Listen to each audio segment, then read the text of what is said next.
My ex-husband cheated on me and left me with nothing. But he called yesterday, asking me to donate my kidney to save the woman he cheated on me with during our entire marriage.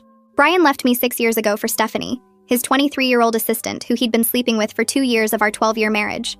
I found out about the affair when she accidentally sent me a text meant for him from his phone while he was in the shower. Something about meeting at their usual hotel room at lunch. When I confronted him, he didn't even deny it. Just said he'd found his soulmate and our marriage had been dead for years anyway. News to me since I'd been planning our anniversary trip to Italy that same week. The divorce was brutal. Brian tried to claim half my teaching pension even though he made 3 times my salary as a pharmaceutical executive. Stephanie posted photos of them together while we were still legally married. She wore the jewelry he'd bought her with our joint account money. They got married 2 months after our divorce finalized in the same church where we'd said our vows. My own cousin went to their wedding, posted photos talking about true love finding a way. I blocked her and haven't spoken to her since. I rebuilt my life slowly. Went to therapy, took up pottery, started running half marathons, met a wonderful man named Robert who treats me like I actually matter. We bought a little house near the beach. Life was finally good again. Then Brian called last Tuesday. I almost didn't answer, but something made me pick up. Maybe wanting to show I was over it all. His voice sounded different, desperate. "Can we meet?" he asked. "It's literally life or death. Please, just 1 hour." I agreed out of curiosity. We met at a diner downtown, neutral territory. Brian looked terrible. Lost weight, gray skin, hadn't shaved. He started talking before I even sat down. Stephanie's kidneys are failing. Genetic condition that just manifested. She needs a transplant or she'll die. We've tested everyone. Family, friends, even strangers through the registry. No matches. But then Brian remembered something from our marriage. My rare blood type. O negative with some unusual antigen combination that the Red Cross always got excited about. The same combination Stephanie apparently has. "You're her only hope," he said, grabbing my hands across the table. The doctors ran theoretical matches through the database. "You're perfect. Better than a sibling match. Please, I'm begging you. Save my wife." I pulled my hands away. "The wife you cheated on me with? That wife?" Brian had the audacity to look offended. "That was years ago. We've all moved on. This isn't about the past. This is about saving a life. A human being is dying. You could save her. How can you even hesitate?" I laughed. Actually laughed out loud in that diner. "You want me to undergo major surgery? Give up an organ? Risk complications? Miss months of work? All to save the woman who destroyed my marriage? Are you completely insane?" He pulled out his phone showing me photos of Stephanie in the hospital. She looked awful, hooked to machines, yellow-tinted skin. "She's only 29, he said. "Her whole life ahead of her. You're 44, healthy, you can live with 1 kidney. Most people can. Please don't let her die because you're bitter about the past." Bitter? I stood up to leave, but Brian grabbed my wrist. His grip was too tight, desperate. "Sit down," he commanded. "You owe us this." "Excuse me? I owe you? For what exactly? For the affair? For the lies? For the humiliation?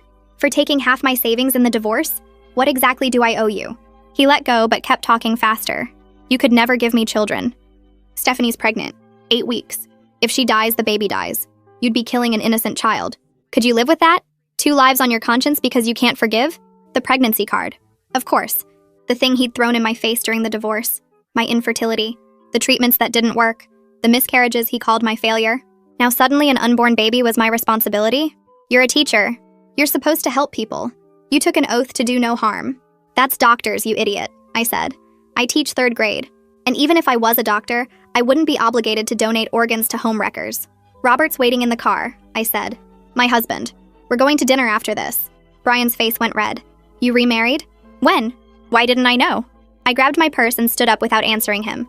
My hands were shaking so badly I almost dropped my keys on the sticky diner floor.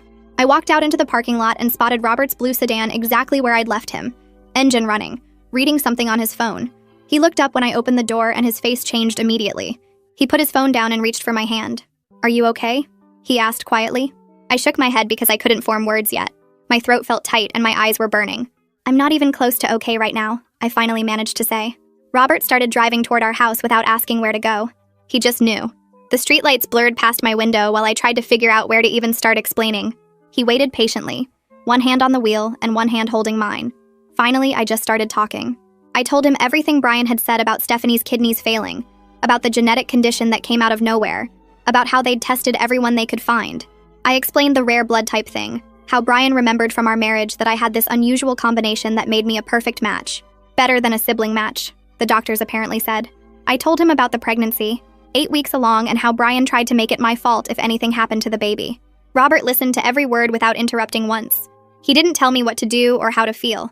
He just drove and held my hand and let me get it all out. When I finally stopped talking, he was quiet for a minute. Then he said whatever I decided, he would support me completely. No judgment, no pressure, just total support for whatever choice I made. That's when I started crying for real, ugly crying with my face in my hands. Brian never gave me that kind of support in 12 years of marriage. He always had opinions about what I should do, how I should feel, what the right choice was. Robert just pulled into our driveway and held me while I sobbed against his shoulder. That night, I couldn't sleep at all. I lay there staring at our bedroom ceiling while Robert snored softly beside me. The white paint had a small crack running from the corner that I'd never noticed before. My mind kept going in circles, coming back to the same things Brian had said. 2 lives on my conscience. That phrase kept repeating in my head like a broken record.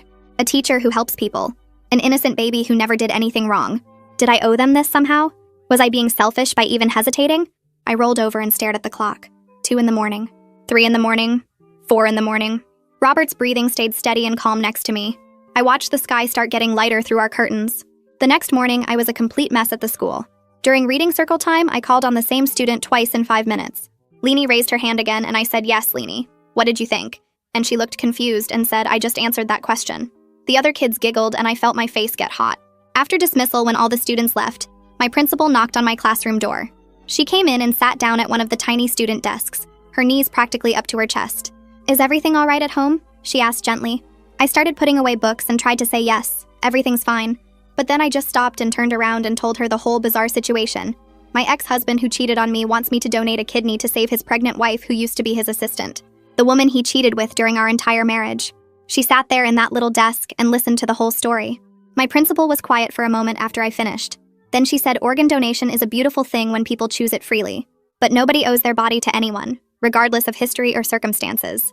She reminded me about something I'd almost forgotten. During one of my miscarriages, the second one I think, I'd had complications. Serious complications that landed me in the hospital for 3 days. I'd nearly died from the bleeding. She'd sent flowers to my hospital room back then. "Major surgery isn't something to take lightly," she said. "You have to think about yourself first. Not about what makes you look good or what other people think you should do. What do you actually want?" I didn't have an answer for that yet. I called Mariana from my car in the school parking lot. She picked up on the second ring, and I started explaining about Brian showing up and asking about the kidney. She cut me off and said, "Come over right now." When I pulled up to her apartment 20 minutes later, she already had wine open on her coffee table and containers of Thai food spread out. Pad Thai, spring rolls, curry that smelled amazing. She hugged me hard at the door and said we're going to figure this out together. I sat on her couch and started eating because I'd barely touched food all day. She poured me a big glass of wine and settled in next to me. Mariana's first reaction was pure outrage on my behalf. She said, "Why does Brian think he can show up after 6 years and demand pieces of your body? Like you're some kind of spare parts warehouse he can shop at whenever he needs something?" Her face was red and she was talking with her hands the way she does when she's really mad. But then she got quieter and admitted something that surprised me. She said if it was her husband begging her to save her sister's life, she'd probably be desperate enough to ask anything too, even from someone who hated her. Desperation makes people do crazy things. She said she wasn't excusing what Brian did, not at all. But she could understand why a man watching his wife die might reach out to anyone who could help, even his ex-wife who had every reason to say no. That evening while I was heating up leftovers at home, my cell phone rang with a number I didn't recognize. I almost didn't answer, but something made me pick up. A woman's voice introduced herself as a transplant coordinator from the hospital. She said Brian had listed me as a potential donor and she needed to talk with me about next steps. Her voice was professional and calm. She explained that they needed to start compatibility testing soon if I was seriously considering this. Stephanie's condition was declining and the pregnancy made everything more complicated. Time was a factor. Every week that passed meant more damage to Stephanie's kidneys and more risk to the baby.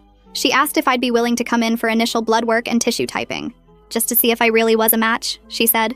No commitment required yet, just information gathering. I heard myself agreeing to the appointment before I'd really thought it through.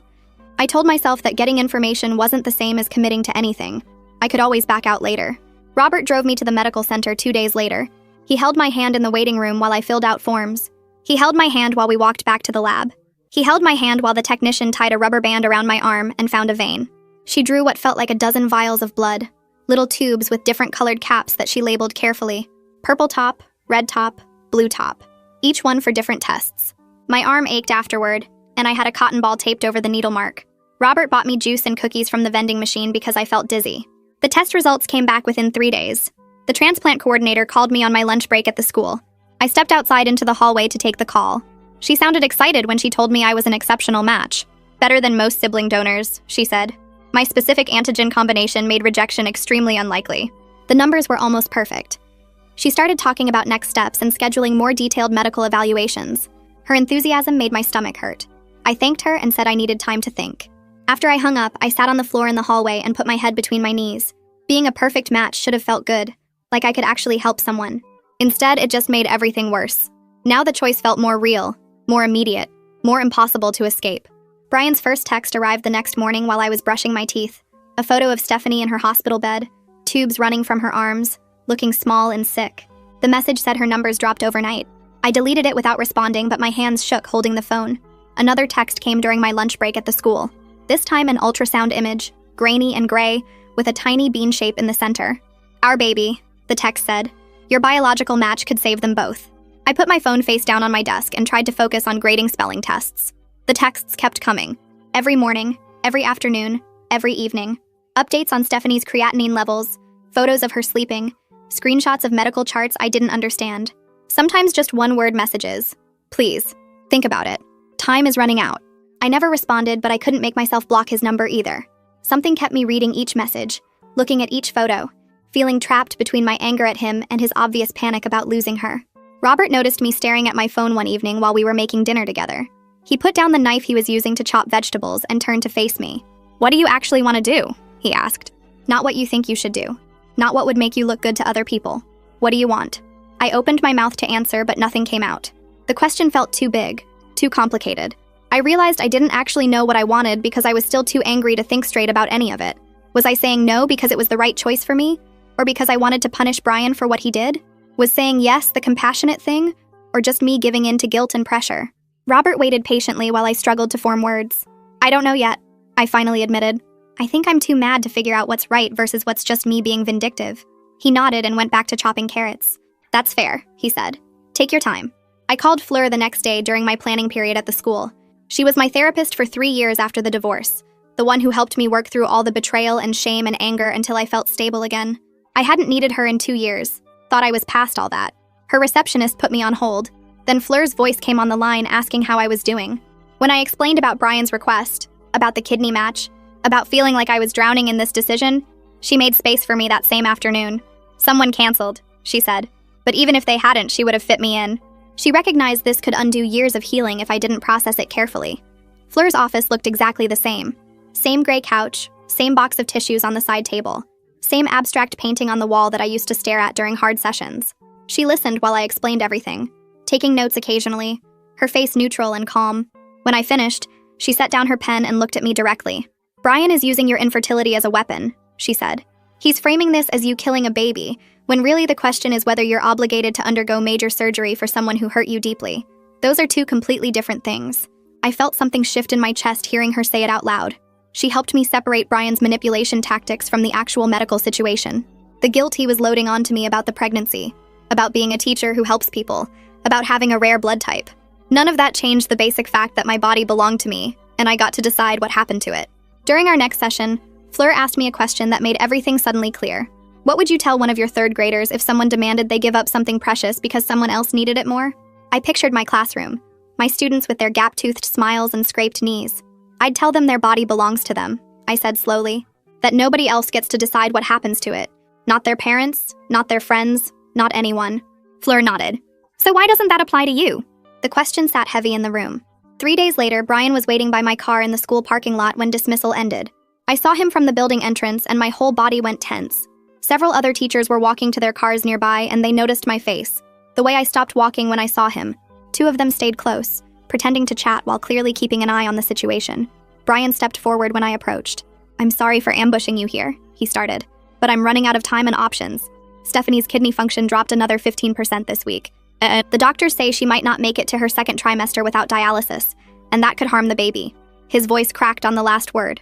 "I need to know if you're going to help us." I pulled my keys from my purse and kept my voice steady. "You need to leave school property immediately or I'm calling security." Brian looked shocked, like I'd slapped him. "What? This is important. We need to talk about this." "No," I said. "We don't. You need to leave. Now." He stared at me, and I saw the moment he realized I was serious. The old me would have accommodated him, would have stood there listening to his desperate pleas, would have put his needs before my own comfort and safety. But I wasn't that person anymore. When he didn't move, I pulled out my phone. The teachers who'd been watching started walking over. Brian finally turned and left, but not before saying Stephanie might die because you're too stubborn to forgive. I watched him drive away and my hands were shaking, but I felt something like power running through me. That evening, Mariana brought her sister Daniela to my house. Daniela worked as a nurse in a surgical unit and offered to explain exactly what kidney donation involved without sugarcoating anything. She sat at my kitchen table with Robert and me and laid out the facts. 6 weeks minimum recovery time, she said. Possible complications include infection, bleeding, blood clots, small but real chance your remaining kidney could fail someday, and then you'd need a transplant yourself. Permanent scar across your abdomen. Some donors deal with chronic pain for years afterward. She pulled up medical articles on her phone showing statistics and recovery timelines. Then she talked about money.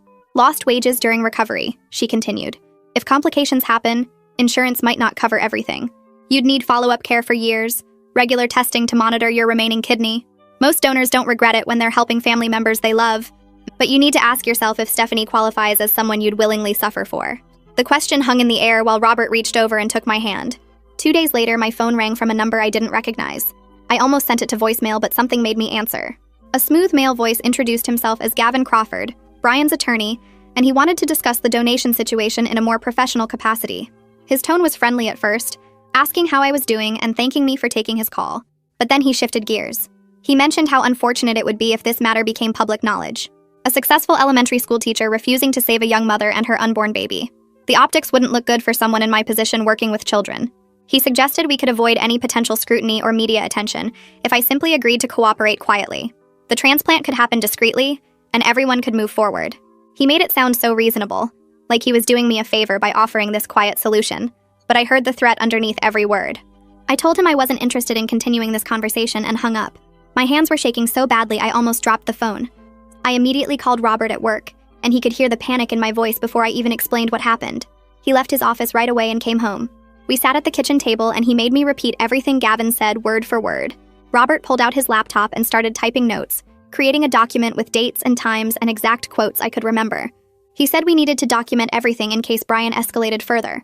Then he called his own lawyer, someone he knew from his company's legal department, to understand what legal harassment looked like and how we could protect ourselves.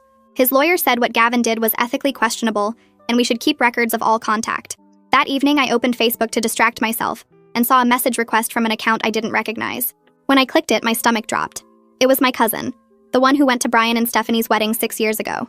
She'd created a new account after I blocked her original one. The message said she heard about Stephanie's condition through mutual friends. She said I needed to do the right thing and stop being selfish. Family helps family, she wrote. I stared at those words. Family helps family. This from the woman who chose their side over mine, who posted wedding photos calling their affair true love, who never once reached out to see if I was okay during the divorce. I took a screenshot of the message like Robert taught me. Then I blocked the new account. But her words stuck in my head like thorns. Part of me wondered if she was right. If my anger was blinding me to a real life or death situation.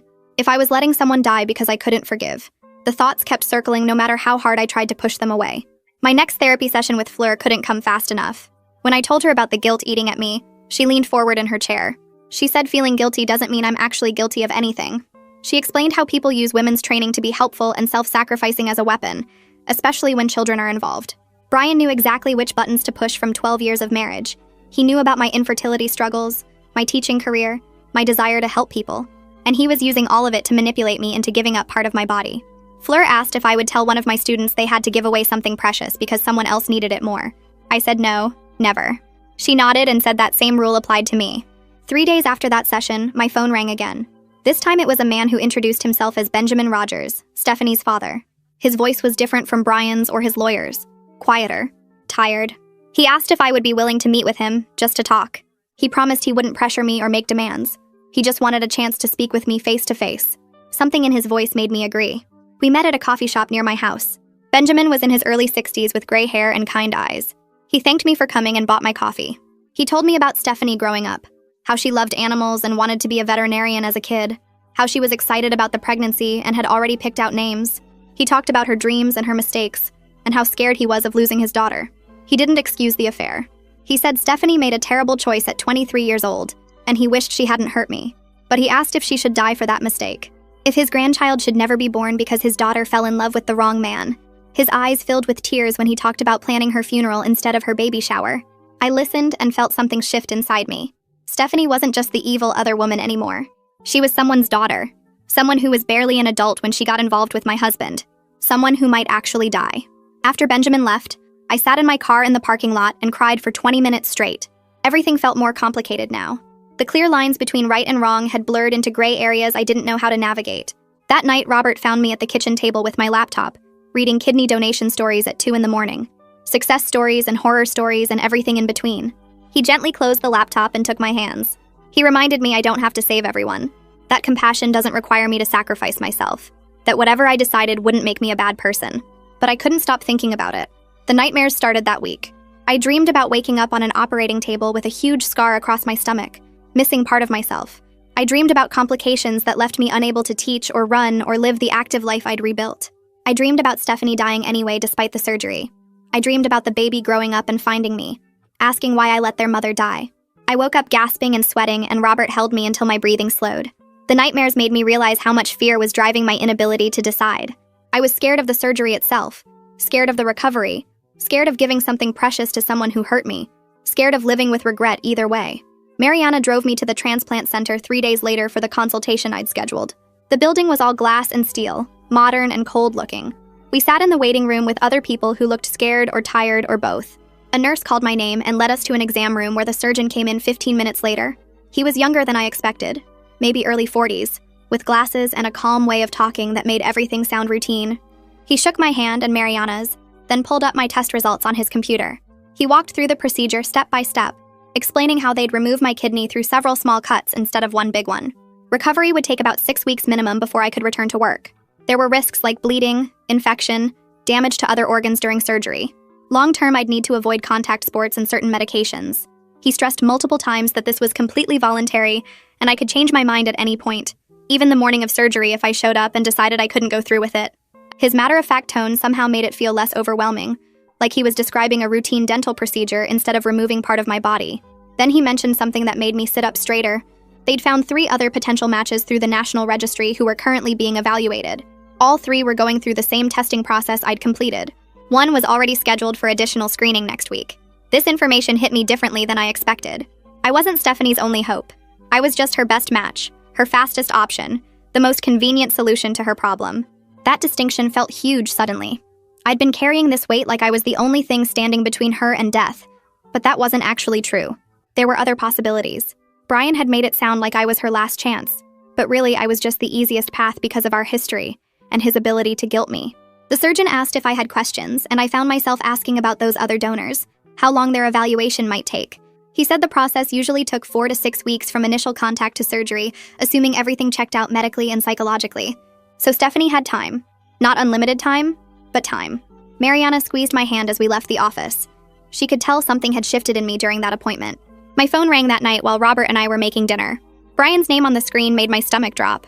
I almost didn't answer, but Robert nodded at me, so I picked up.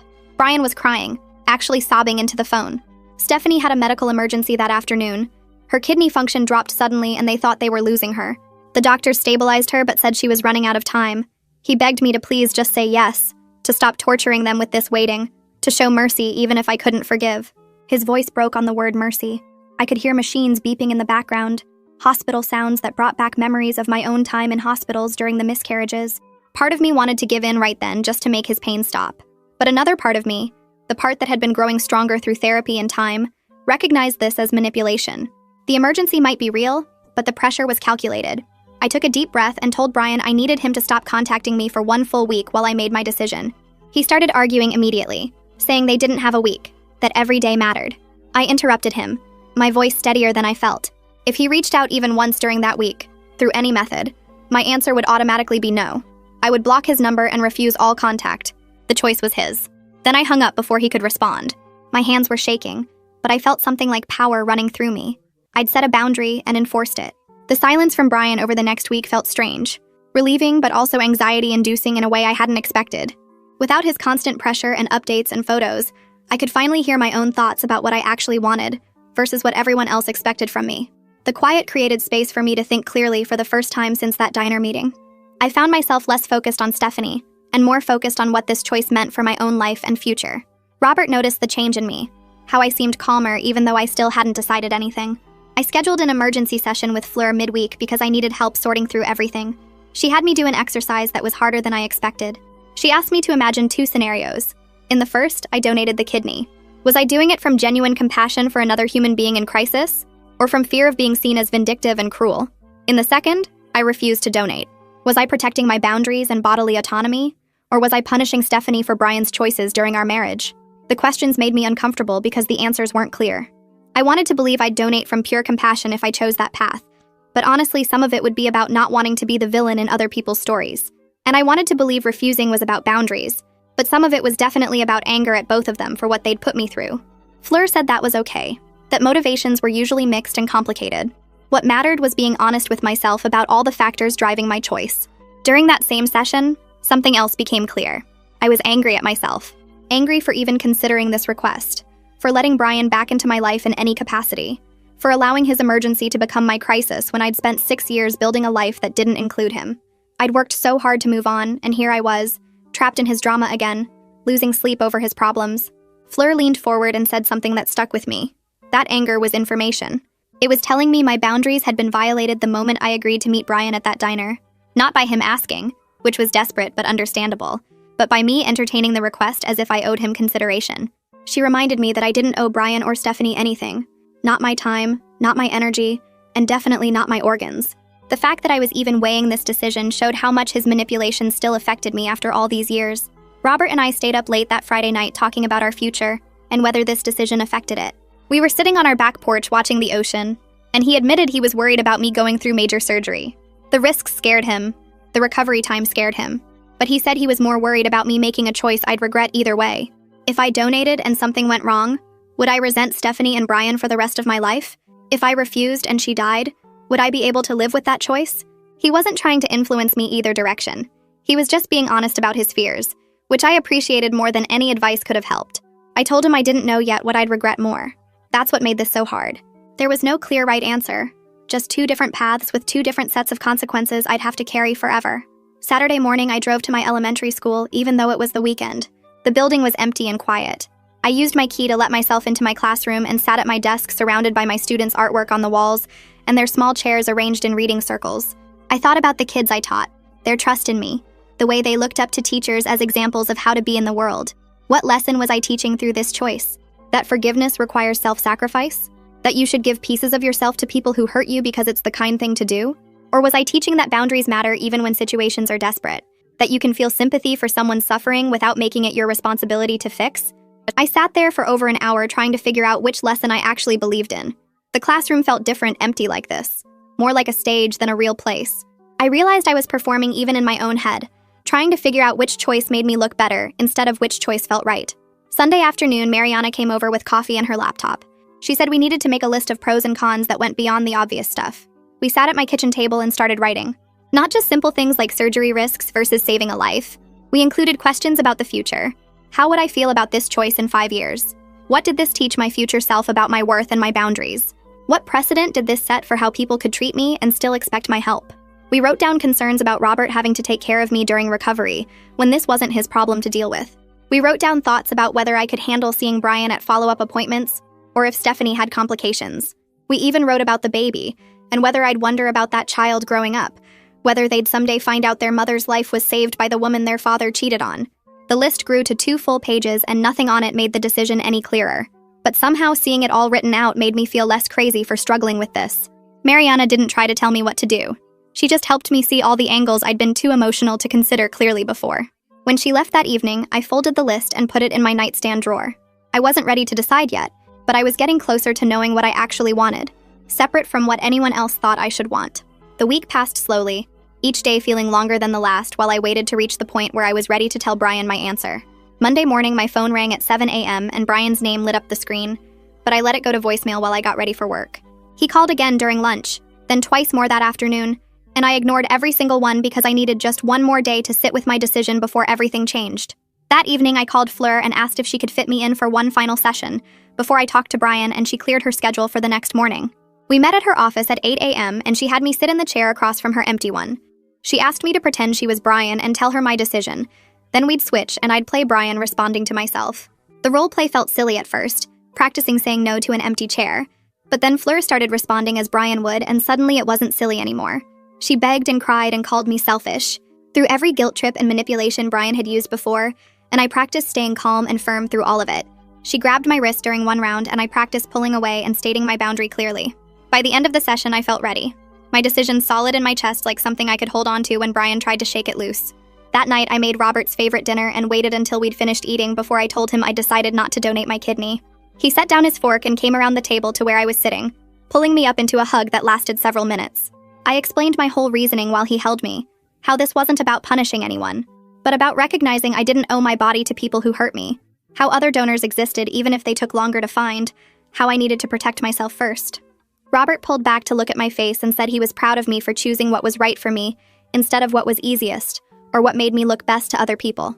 We stayed up late talking about what would happen next, how Brian would react, whether this would really be the end of his involvement in my life.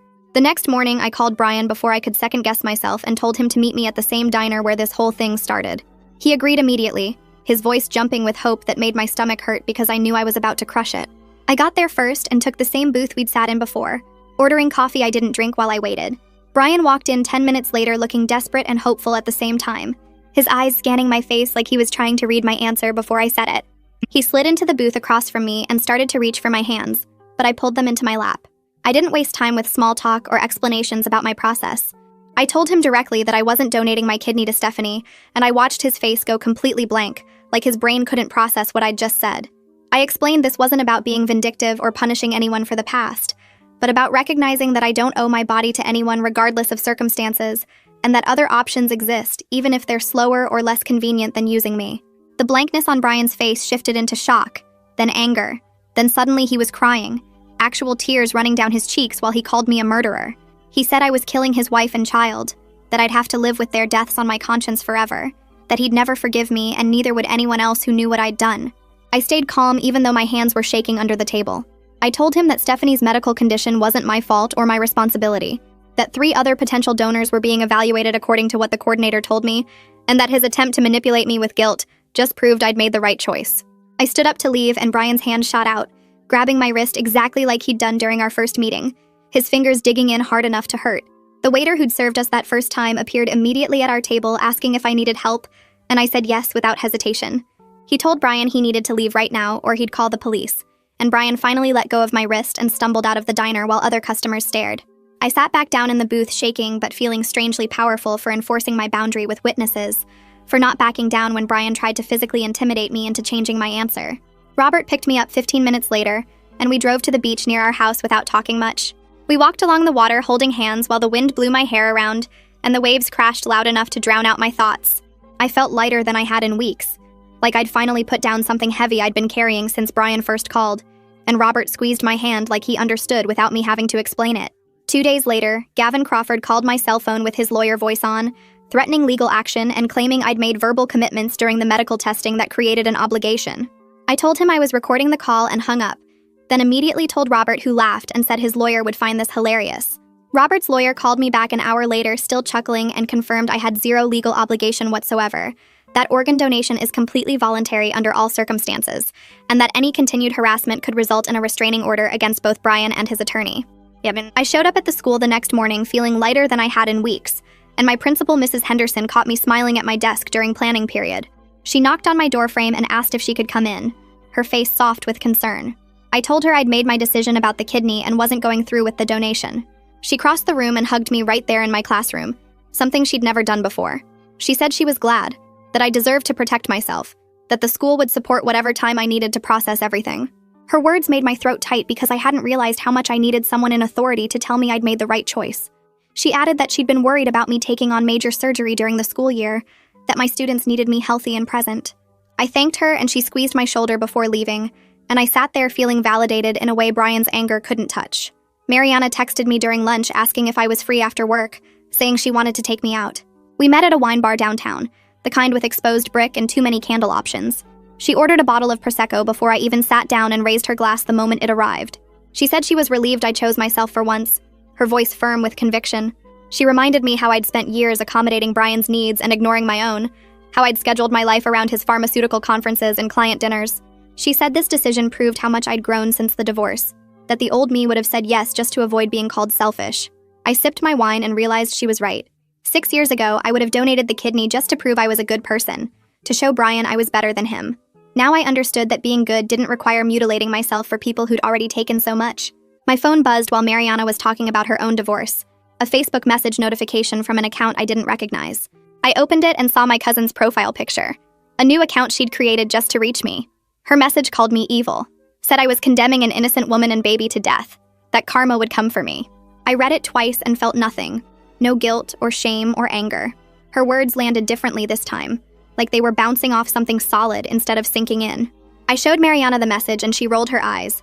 Called my cousin a hypocrite who only showed up to judge. I blocked the new account and realized I didn't need approval from people who'd only appeared in my life to criticize my choices. My cousin had picked Brian's side 6 years ago when she went to his wedding. Her opinion now meant nothing.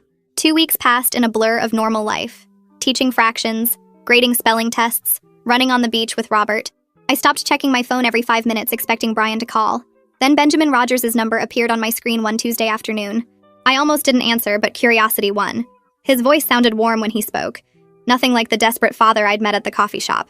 He said they'd found a match through the National Registry, someone who was moving forward with the donation. His words came out relieved and grateful. He thanked me for considering it, said he understood my choice completely, that he wished me well. I told him I was glad Stephanie would get the help she needed and meant it. After we hung up, I sat in my car in the school parking lot feeling something lift off my chest that I hadn't known was still there. The news about another donor changed everything in my head. I'd been carrying this weight of maybe being Stephanie's only chance, of potentially letting someone die. Now that burden belonged to someone else who'd volunteered without the baggage I carried. I felt genuinely glad she'd get the transplant, that the baby would be okay. No regret touched me about refusing to be the donor myself. I could hope for Stephanie's recovery while still maintaining my boundaries with people who'd hurt me. Those two things weren't contradictory like Brian had tried to make them seem. Fleur's office felt different during my next appointment, less heavy than the sessions where I'd been processing the decision. We talked about why I felt relieved instead of guilty, now that another donor had been found. She helped me understand that compassion doesn't require self-harm, that I could care about someone's medical crisis without sacrificing my own body to fix it. She said boundaries weren't walls meant to punish people, but fences meant to protect yourself. I told her about my cousin's message and how it hadn't landed the same way, how the words just slid off instead of sticking. Fleur smiled and said that was growth, that I'd built something strong enough inside myself that other people's judgment couldn't penetrate anymore. We spent the rest of the session talking about how to maintain that strength, how to keep choosing myself even when people called it selfish. Robert surprised me that Friday by saying he'd booked us a weekend at a bed and breakfast in wine country. He'd packed my bag while I was at work, thrown in my hiking boots and the sundress he liked. We drove north with the windows down, his hand on my knee while music played. The bed and breakfast sat on a hillside covered in grapevines, the kind of place that served fancy cheese plates and had clawfoot tubs. We spent Saturday hiking through vineyards, tasting wine at small family operations, eating bread and olives in the sun. Robert didn't mention Brian or Stephanie once, just held my hand and pointed out hawks circling overhead. Sunday morning, we had breakfast on a patio overlooking the valley, and I remembered why I'd married someone who treated me like an equal partner. He asked what I was thinking, and I told him I was happy. Genuinely happy. Maybe for the first time since Brian's phone call had disrupted everything. Robert kissed my temple and said good, that I deserved to be happy without qualification or guilt. Monday morning, I walked into my classroom feeling more present than I had in weeks. My students noticed immediately, asking why I seemed different, if something good had happened. I told them I'd had a nice weekend and started our lesson on personal boundaries and saying no. We talked about how it's okay to refuse requests that make you uncomfortable, how your body belongs to you and nobody else gets to decide what happens to it. One of my students asked what to do when someone gets mad at you for saying no. I told her that's their problem, not yours, that you can't control other people's reactions, only your own choices. While I was teaching, I realized I was giving them something I'd finally learned myself, that boundaries weren't mean or selfish, but necessary for survival. 3 months passed before Mariana showed me the Facebook post. We were having coffee in the teacher's lounge when she pulled out her phone, her face careful. A mutual friend had posted about Stephanie's successful transplant surgery, photos of her looking healthy and awake, holding her growing belly. The baby was healthy according to the caption. Everything had gone perfectly with the registry donor. Mariana watched my face while I read, probably checking for regret or anger. I felt neither, just genuine happiness that Stephanie had survived, and the baby would be okay. I was completely at peace with my choice not to be involved. My decision had been about protecting myself, not punishing anyone, and seeing Stephanie alive didn't change that. Robert found me looking at flights to Rome later that week. He came up behind my chair and wrapped his arms around me, his chin on my shoulder. I told him I wanted to finally take that anniversary trip to Italy, the one I'd been planning when Brian left. He said we should do it, that we should book the nicest hotels and eat at every restaurant I'd researched 6 years ago. We spent the evening planning our route through Rome, Florence, the Amalfi Coast, all the places I'd dreamed about visiting. Booking those flights felt like reclaiming something that had been stolen from me and making it better with someone who actually valued me. Robert asked if I wanted to go to the same church in Rome I'd planned to visit with Brian, and I said no, that we'd make our own itinerary, our own memories. This trip would be ours, not a recreation of something that never happened. He kissed me and said that sounded perfect. That night, I fell asleep easily and didn't wake up once until my alarm went off the next morning. No nightmares about surgery rooms or Brian's desperate face or losing pieces of myself. Just solid, peaceful sleep, like my body finally understood what my mind had decided weeks ago. I woke up feeling rested for the first time since Brian's phone call had turned everything upside down. Robert was already awake, watching me with this soft smile, and he said I looked different, lighter somehow. I realized my shoulders weren't tight anymore. That constant knot in my stomach had disappeared, and I could take deep breaths without feeling like something was pressing on my chest. My body believed me now that I was safe, that I'd made the right choice, that I didn't owe anyone pieces of myself no matter how desperate they were or how guilty they tried to make me feel. 6 months later, I stood at the starting line of my first full marathon with hundreds of other runners, my heart pounding, but in a good way this time. I'd trained all spring and summer, building up my miles every week, pushing my body to see what it could do when I treated it with respect, instead of thinking about cutting it open and giving parts away. The race was brutal, way harder than any half marathon I'd run before, and around mile 20, my legs started screaming at me to stop. But I kept going because crossing that finish line with my body intact and strong would prove something important, something I needed to prove to myself more than anyone else. When I finally saw the finish line ahead, I started crying and couldn't stop, stumbling across it with tears streaming down my face while strangers cheered. Robert was right there waiting like he'd promised, holding a huge bunch of sunflowers because he knew roses reminded me of my wedding to Brian. He wrapped me in a hug even though I was disgusting and sweaty, and he whispered that he was proud of me, that watching me run 26 miles was incredible. Standing there with my finisher medal around my neck, my body tired but whole and mine, I knew without any doubt that I'd chosen correctly. A year after refusing the donation, I stood in front of a new group of third graders on the first day of school, learning their names and starting to figure out their personalities. During our afternoon lesson about treating each other with kindness, I also taught them about boundaries, about how you can care that someone has a problem without making that problem your own to solve. I told them it's okay to say no when someone asks for something that makes you uncomfortable or scared, that your body belongs to you and nobody else gets to decide what happens to it. One little girl with braids raised her hand and asked what to do when saying no makes people mad at you, and I told her that's their problem to deal with, not yours, that you can't control how other people react to your boundaries. While I was teaching, I realized I actually believed these words now in a way I never could have before Brian showed up asking for my kidney. I'd learned the lesson I was teaching them, really learned it deep down where it counted. That evening, Robert and I walked down to our beach like we did most nights when the weather was nice, carrying a blanket and a bottle of wine to watch the sunset.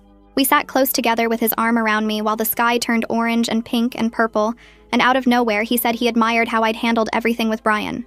I turned to look at him, surprised, and he explained that watching me stand up for myself, even when everyone was pressuring me to give in, had shown him how strong I really was. I realized sitting there on our beach that I admired myself too, not because I'd been cruel or vindictive to Brian and Stephanie, but because I'd finally understood that protecting myself wasn't selfish.